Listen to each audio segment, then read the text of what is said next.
Lección Divina del primer domingo de Cuaresma sobre el Evangelio de San Marcos 1, 12 a 15. 18 de febrero de 2024. Vencida la tentación con la fuerza del Espíritu, Jesús comienza el anuncio de la buena nueva del reino. Oratio. Y recuerden que la oración debe acompañar la lectura de la Sagrada Escritura, para que Dios y el hombre hablen juntos. Porque, le hablamos cuando oramos, lo escuchamos cuando leemos el dicho divino. San Ambrosio. Señor Jesús, envía tu Espíritu, para que Él nos ayude a leer la Biblia en el mismo modo con el cual tú la has leído a los discípulos en el camino de Emaús. Con la luz de la palabra, escrita en la Biblia, tú les ayudaste a descubrir la presencia de Dios en los acontecimientos dolorosos de tu condena y muerte. Así, la cruz, que parecía ser el final de toda esperanza, apareció para ellos, como fuente de vida y resurrección. Crea en nosotros el silencio para escuchar tu voz en la creación y en la escritura, en los acontecimientos y en las personas, sobre todo en los pobres y en los que sufren. Tu palabra nos oriente a fin de que también nosotros, como a los discípulos de Emaús, podamos experimentar la fuerza de tu resurrección, y testimoniar a los otros que tú estás vivo en medio de nosotros como fuente de fraternidad, de justicia y de paz. Te lo pedimos a ti, Jesús, Hijo de María, que nos has revelado al Padre y enviado tu Espíritu. Amén. Lección. Estas son las cosas que Dios nos ha revelado por su Espíritu. El Espíritu todo lo escudriña, aun lo profundo de Dios. 1 Corintios 2, 9 al 10. Del Santo Evangelio según San Marcos 1, 12 a 15. En aquel tiempo, el Espíritu impulsó a Jesús a retirarse al desierto, donde permaneció 40 días y fue tentado por Satanás. Vivió allí entre animales salvajes, y los ángeles le servían.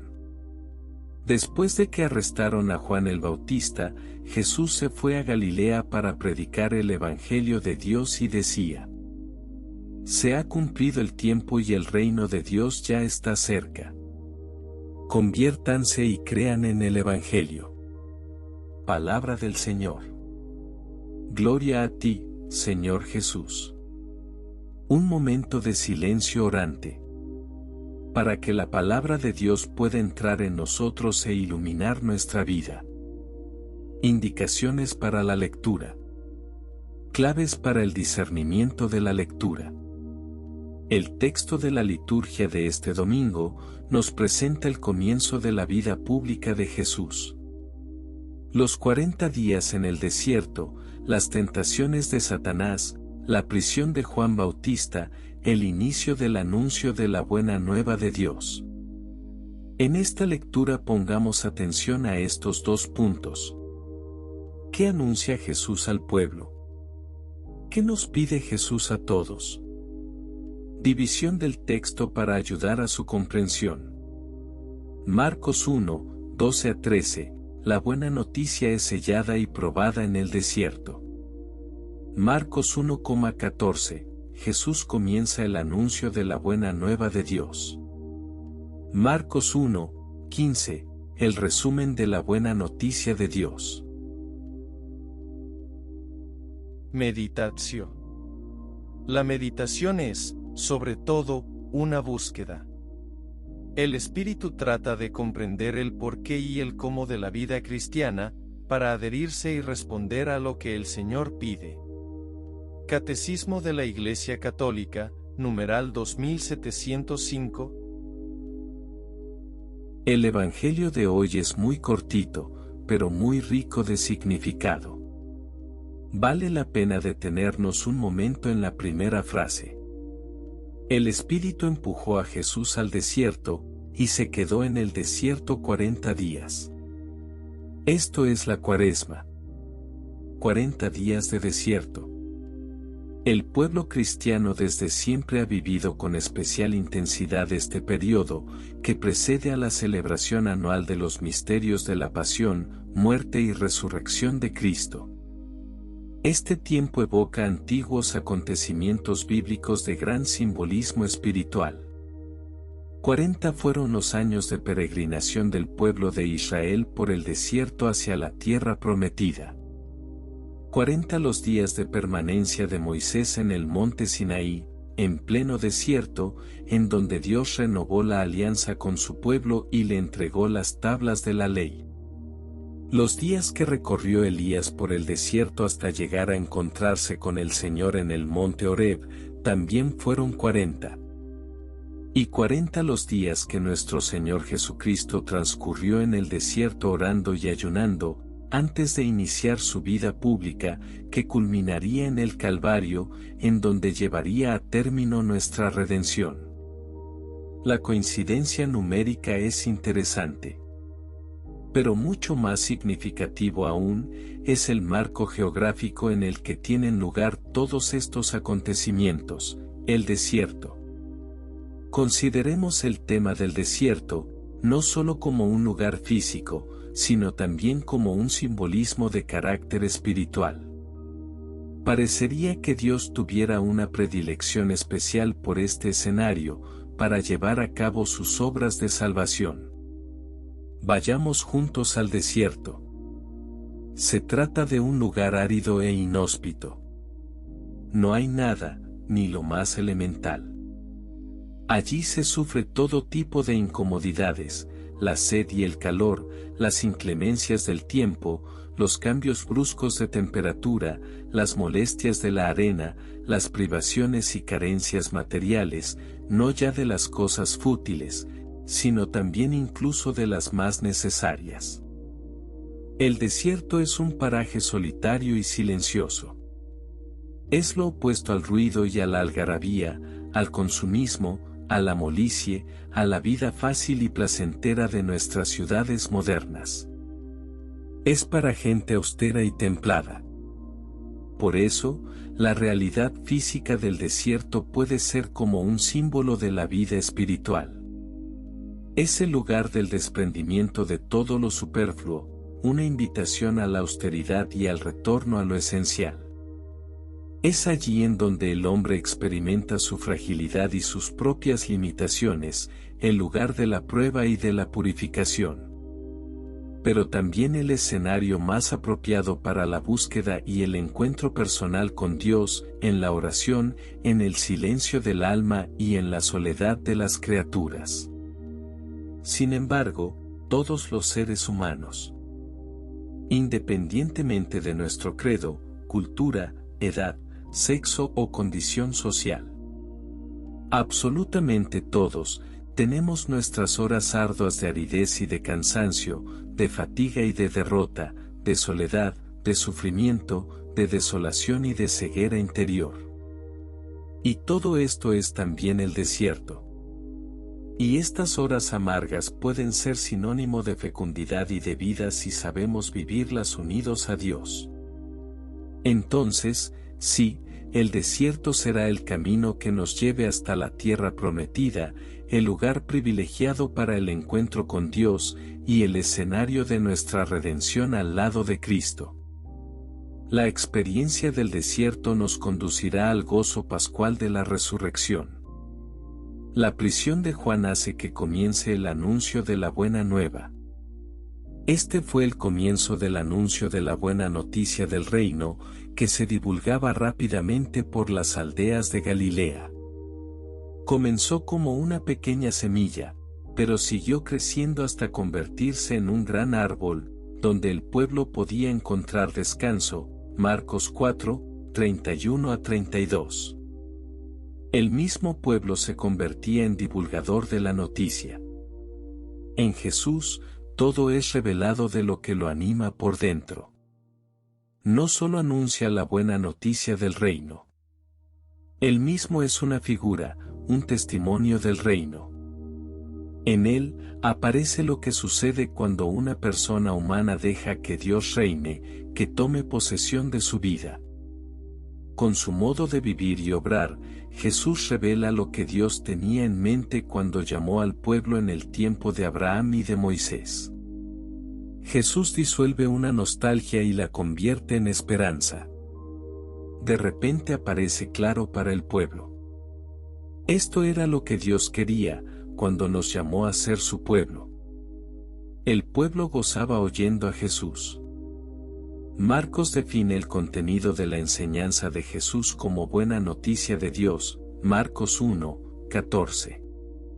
La buena noticia que Jesús proclama viene de Dios. Hace ver la experiencia que Jesús mismo tiene de Dios como Padre. Revelar a Dios como Padre es la fuente, el contenido y el destino de la buena noticia de Jesús. Contemplatio. La contemplación es la oración del Hijo de Dios, del pecador perdonado, que consiente en acoger el amor con el que es amado, y que quiere responder a él, amando más todavía. Catecismo de la Iglesia Católica, numeral 2712. El reino de Dios ha llegado. Para los fariseos y los esenios, la llegada del reino dependía del propio esfuerzo. Solo llegaría cuando hubiesen realizado su parte, esto es, observar toda la ley, purificar todo el país. Jesús dice lo contrario. El reino de Dios ha llegado. Ya estaba allí, entre ellos. Independientemente del esfuerzo hecho. Cuando Jesús dice el reino ha llegado, no quiere decir que está por llegar solamente en aquel momento, sino que Él ya está allí. Lo que todos esperaban estaba ya presente, en medio del pueblo, y ellos no lo sabían y menos aún lo percibían. Lucas 17, 21. Jesús lo percibió porque leía la realidad con otra mirada. Es esta presencia escondida del reino en medio del pueblo, la que Jesús revela y anuncia a los pobres de su pueblo. Es esta semilla del reino, la que recibirá la lluvia de su palabra y el calor de su amor. Cambiad la vida. Algunos traducen: hagan penitencia, otros, conviértanse o, arrepiéntanse. El sentido exacto es cambiar el modo de pensar y de vivir. Para poder percibir esta presencia del reino, la persona debe comenzar a pensar, vivir y actuar de un modo diferente. Debe cambiar la vida y encontrar otro modo de convivencia. Debe dejar aparte el legalismo de la enseñanza de los fariseos y dejar que la nueva experiencia de Dios invada su vida y le dé ojos nuevos para leer y entender los hechos. Oración final. El Dios de Jesús nos llama a la conversión, Salmo 25. A ti, Señor, dirijo mi anhelo. A ti, Dios mío. En ti confío, no quede defraudado, ni triunfen de mí mis enemigos. El que espera en ti no queda defraudado el que traiciona sin motivo. Muéstrame tus caminos, Señor, enséñame tus sendas. Guíame fielmente, enséñame, pues tú eres el Dios que me salva. En ti espero todo el día, por tu bondad, Señor. Acuérdate, Señor, de tu ternura y de tu amor, que son eternos. De mis faltas juveniles no te acuerdes, acuérdate de mí, según tu amor. Bueno y recto es el Señor, muestra a los pecadores el camino, conduce rectamente a los humildes y a los pobres enseña su sendero. Amor y verdad son las sendas del Señor, para quien guarda su alianza y sus preceptos. Haz gala de tu nombre, Señor, y perdona mi culpa, que es grande. Cuando un hombre respeta al Señor, Él le indica el camino a seguir, vivirá colmado de dicha, su estirpe poseerá la tierra. El Señor se confía a sus adeptos, los va instruyendo con su alianza. Mis ojos están fijos en el Señor, que sacará mis pies de la trampa. Vuélvete a mí, tenme piedad, me siento solo y desdichado. La angustia crece en mi corazón, hazme salir de mis tormentos. Mira mi aflicción y mi penar, perdona todos mis pecados. Mira cuántos son mis enemigos, la violencia del odio que me tienen. Guarda mi vida, ponme a salvo, no me avergüence por confiar en ti. Integridad y rectitud me ampararán, porque espero en ti, Señor. Redime, Dios, a Israel de todas sus angustias. Oremos. Señor Jesús, te damos gracias por tu palabra que nos ha hecho ver mejor la voluntad del Padre. Haz que tu Espíritu ilumine nuestras acciones, y nos comunique la fuerza para seguir lo que tu palabra nos ha hecho ver. Haz que nosotros como María, tu Madre, podamos no solo escuchar, sino también poner en práctica la palabra. Tú, que vives y reinas con el Padre en la unidad del Espíritu Santo por todos los siglos de los siglos. Amén. Propósito de esta lección divina: transmitir, a quienes me rodean, el gozo y la serenidad que se experimenta al confiar en la misericordia de Dios.